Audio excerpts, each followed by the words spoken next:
9 सितंबर को कतर पर इजराइल ने हमला किया। इसके बाद ऐसा लगा जैसे मुस्लिम दुनिया में एकता की लहर दौड़ रही हो। ये पहली बार है जब इस्लामिक देश बहुत गंभीरता के साथ इस खतरे का सामना करने के लिए खड़े हुए हैं।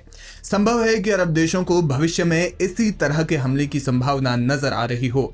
यही वजह है कि मुस्लिम देशों ने कतर की राजधानी दोहा में एक आपातकालीन शिखर सम्मेलन का आयोजन किया, जिसमें लगभग सभी मुस्लिम बहुल देश शामिल हो रहे हैं। इस सम्मेलन में मिडिल ईस्ट में इजराइल की बढ़ती सैन्य आक्रामकता पर गहरे मंथन की खबरें हैं। कतर पर जब हमला हुआ तो इसके बाद कूटनीतिक रूप से सबसे ज्यादा आक्रामक रुख जितना खुद कतर ने नहीं दिखाया, उतना मिस्र दिखाता हुआ नजर आ रहा है। मिस्र ने हाल ही में कहा कि अगर इस तरह का हमला उसकी सरजमी पर होता है तो वो भी जवाबी कार्रवाई करेंगे। मिस्र का इशारा सैन्य कार्रवाई की ओर था। दरअसल कतर पर हमले के बाद मिस्र के अधिकारियों ने खुफिया सूत्रों से बताया कि इजराइल का अगला टारगेट मिस्र हो सकता है। मिस्र के वरिष्ठ अधिकारियों ने दावा किया कि इजराइल अब मिस्र की राजधानी काहिरा में हमास के नेताओं को निशाना बनाने की योजना बना रहा है। मिस्र ने स्पष्ट किया कि काहिरा में किसी भी तरह का हमला युद्ध की घोषणा माना जाएगा और इसका बलपूर्वक जवाब दिया जाएगा। उन्होंने याद दिलाया कि मिस्र ने कैसे पहले भी इजरायली साजिशों को नाकाम किया है। मिस्र के एक वरिष्ठ अधिकारी ने कहा, हमने पहले भी काहिरा में हमास नेताओं पर इजरायली साजिशों को विफल किया है।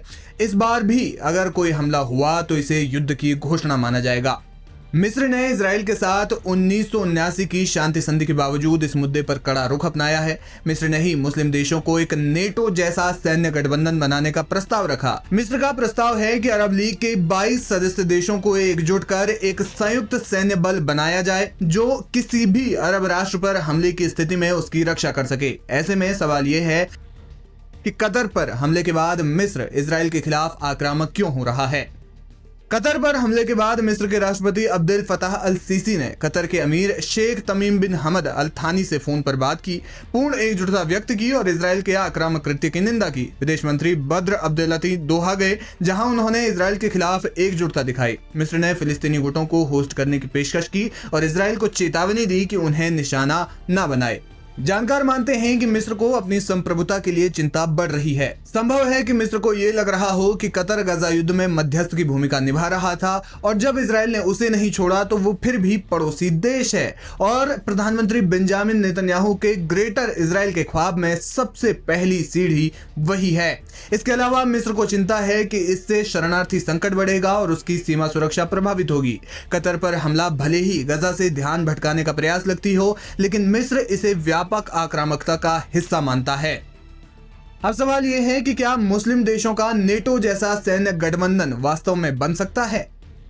ये पहली बार नहीं है जब मुस्लिम देशों में इस तरह के किसी मिलिट्री अलायंस की बात चल रही हो। इससे पहले साल 2015 में यमन गृह युद्ध के दौरान भी इसे पेश किया गया था और इस पर काम भी बहुत तेजी से हुआ। यहां तक कि पूर्व पाकिस्तानी सेनाध्यक्ष राहिल शरीफ को इसका नेतृत्व भी सौंपा गया, लेकिन बाद में ये ठंडे बस्ते में चला गया।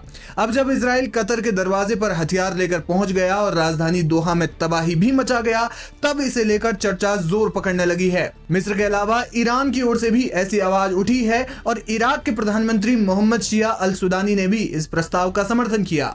उन्होंने अल जजीरा को दिए गए एक इंटरव्यू में कहा कि ऐसा कोई कारण नहीं है कि मुस्लिम देशों का सैन्य गठबंधन न बनाया जा सके। हालांकि इसे लेकर चुनौतियां भी कम नहीं है। जैसे कई मुस्लिम देशों के बीच राजनीतिक और वैचारिक मतभेद हैं। सऊदी अरब और ईरान के बीच शिया सुन्नी तनाव और क्षेत्रीय प्रभुत्व की होड़ है। वहीं तुर्की और कुछ अरब देशों के बीच मुस्लिम ब्रदरहुड जैसे मुद्दों पर असहमति है। तुर्की चाहता है कि वो मुस्लिम दुनिया का खलीफा बने, लेकिन सऊदी अरब खुद को इस्लामिक देशों का पारंपरिक लीडर मानता है। इसके अलावा कई मुस्लिम देशों के पश्चिमी देशों के साथ पहले से ही सैन्य और रणनीतिक गठजोड़ हैं, खास तौर पर अमेरिका के साथ। कई अमेरिकी कंपनियों का अरब देशों में भारी भरकम निवेश है। मिस्र, सऊदी अरब और कतर जैसे देश अमेरिका के करीबी सहयोगी माने जाते हैं, जबकि ईरान, रूस और चीन के साथ बहुत घनिष्ठ संबंध साझा करता है। ये बाहरी गठजोड़ एक स्वतंत्र गठबंधन को प्रभावित कर सकते हैं। ऐसे में जानकार मानते हैं कि सैन्य गठबंधन बनाना इसलिए ज्यादा पेचीदा है क्योंकि हर देश अपने अपने हितों के हिसाब से बटे हुए हैं और जब तक वैचारिक तौर पर एक होने की कोशिश नहीं करेंगे, तब तक ऐसा गठबंधन बन भी जाए तो पहले की तरह ज्यादा समय तक टिक नहीं पाएगा। जानकार मानते हैं कि इसके लिए पहले कोशिश एकजुटता की होनी चाहिए। एजेंडा एक और स्पष्ट होगा, तभी सैन्य गठबंधन बनाया जा सकता है।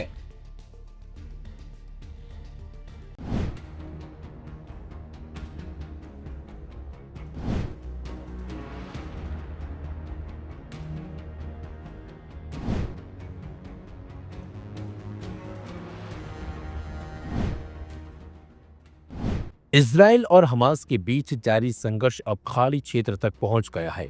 दोहा पर हुए मिसाइल हमले के बाद कतर और इसराइल के बीच राजनयिक संबंधों में दरार गहराती दिख रही है। हमले में हमास के कथित नेताओं को निशाना बनाया गया था, लेकिन कतर इसे अपनी संप्रभुता पर हमला मान रहा है। कतर हमले के बाद यूएई ने इजरायली राजदूत को तलब किया और स्पष्ट कर दिया है कि अब सामान्य कूटनीति नहीं चल सकती। दुबई एयर शो से इजरायली रक्षा कंपनियों को बाहर करने का निर्णय इसी का हिस्सा है। यूएई ने सुरक्षा कारणों का हवाला दिया, लेकिन संकेत साफ है, कतर के साथ एकजुटता दिखाना। राजनीतिक विश्लेषक मानते हैं कि यूएई का यह कदम प्रतीकात्मक ही नहीं, रणनीतिक भी है। इससे इजरायल को यह संदेश गया है कि खाड़ी देश अब तटस्थ नहीं रहेंगे। दुबई एयर शो 2025 में इजरायली रक्षा कंपनियों पर प्रतिबंध लगाना क्षेत्रीय राजनीति में एक नया मोड़ साबित हो रहा है। यूएई के इस फैसले को कूटनीतिक हलकों में इजरायली आक्रामकता के खिलाफ एक मजबूत संदेश माना जा रहा है। सुरक्षा चिंताओं का हवाला देते हुए यूएई ने स्पष्ट किया है कि इजरायली रक्षा कंपनियों को दुबई एयर शो 2025 में भागीदारी की अनुमति नहीं दी जाएगी। यूएई का यह कदम इजरायल के लिए एक गंभीर चेतावनी है कि उसकी एक तरफा कार्रवाइयों का व्यापक कूटनीतिक और आर्थिक प्रभाव हो सकता है। दुबई एयर शो जैसे महत्वपूर्ण अंतर्राष्ट्रीय मंच से बहिष्कार इजरायली रक्षा उद्योग के लिए एक बड़ा झटका माना जा रहा है। इस घटना से स्पष्ट है कि मध्य पूर्व में इजरायल की बढ़ती आक्रामकता उसे राजनीतिक और आर्थिक दोनों मोर्चों पर अलग थलग कर रही है। इस पूरे मामले पर इजरायल की ओर से अभी तक कोई औपचारिक प्रतिक्रिया नहीं आई है, लेकिन सुरक्षा विशेषज्ञ मानते हैं कि इस तरह के हमले अब केवल गाजा तक सीमित नहीं रहेंगे। इजरायली कार्रवाई की यह नई रणनीति खाड़ी क्षेत्र को अस्थिर कर सकती है। बता दें आपको, इजरायली हमले के बाद इस्लामिक देशों ने दोहा में एक सम्मेलन भी किया है। इस सम्मेलन में इजरायल के हमले की सभी ने मिलकर निंदा की और सुरक्षा के लिए इस्लामिक देशों को एकजुट होने का प्रस्ताव भी रखा। इस प्रस्ताव पर सभी अरब और इस्लामिक देश एक मत नजर आए, जिसमें इजिप्ट ने 9 साल पहले लाए गए नाटो जैसे संगठन बनाने का प्रस्ताव को दोबारा दोहराया है। बल्कि दोहा पर हुआ हमला सिर्फ एक शहर पर मिसाइल गिरने की घटना नहीं है, बल्कि पूरी खाड़ी की कूटनीति में उबाल लाने वाला मोड़ बन गया है। अब सवाल यही है कि क्या अरब देश केवल बयान देंगे या कोई ठोस रणनीति अब इजरायल के लिए बनाएंगे और तुरंत लाएंगे।